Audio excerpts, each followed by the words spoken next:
ഭാരതപ്പുഴയിലെ വെള്ളം നിയന്ത്രിച്ച് ഇടതുകര canal, വലതുകര canal എന്നിങ്ങനെ രണ്ട് കനാലുകളിലൂടെ കൃഷിക്കായി വഴിതിരിച്ചുവിടാനുള്ള റെഗുലേറ്ററാണ് മൂലത്തറയിലുള്ളത്.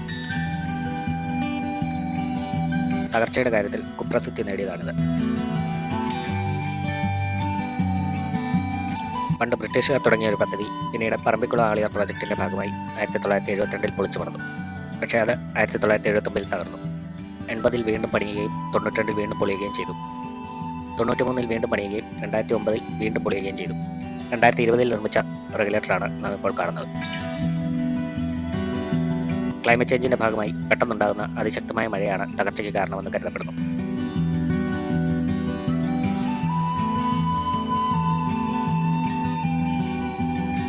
ഭാരതപ്പുഴയ്ക്ക് കുറുകെ മലമ്പുഴ ഡാമിൽ നിന്നുള്ള വെള്ളം കൊണ്ടുപോകുന്ന ഒരു കനാലും വീതി കുറഞ്ഞ ഒരു പാലവും ചേർന്നതാണ് കൊടുമ്പ് ബ്രിട്ടീഷ് ബ്രിഡ്ജ് അഥവാ കനാൽ പാലം ബ്രിഡ്ജ്. പാലത്തിലൂടെ ചെറിയ വാഹനങ്ങൾക്ക് മാത്രമേ പോകാൻ പറ്റൂ.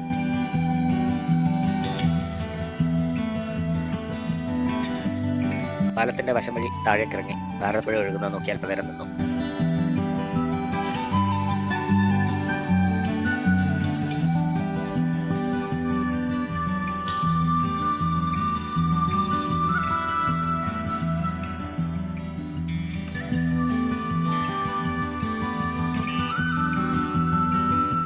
ഇത് കേരളത്തിലെ പ്രശസ്തമായ ഒരു തെരുവാണ്,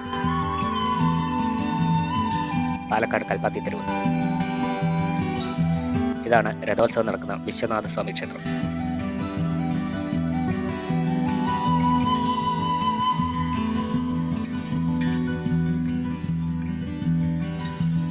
ക്ഷേത്രത്തിന് സമീപത്തോടി ഭാരതപ്പുഴ ഒഴുകുന്നു.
അവിടെ നിന്ന് 30 കിലോമീറ്റർ പിന്നിട്ട് ഐവർമഠം ശ്രീകൃഷ്ണ ക്ഷേത്രത്തിലെത്തി.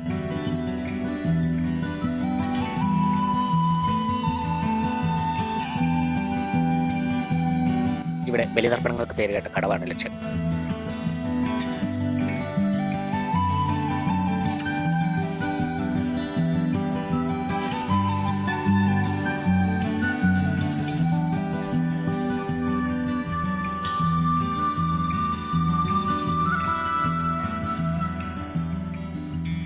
മണൽക്കൂനയ്ക്കും കാടിനും ഇടയിലൂടെ വഴി തേടുന്ന ഭാരതപ്പുഴയുടെ ദയനീയ ചിത്രം.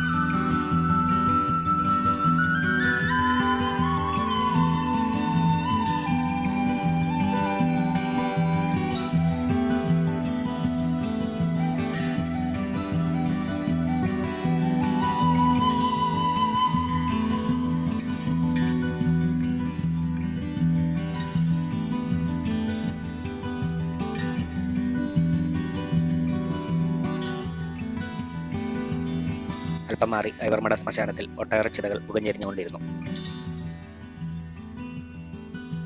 ദുഃഖം കനീഭവിച്ച കടവിലൂടെ ഭാരതപ്പുഴ നിശബ്ദം ഒഴുകിക്കൊണ്ടിരുന്നു.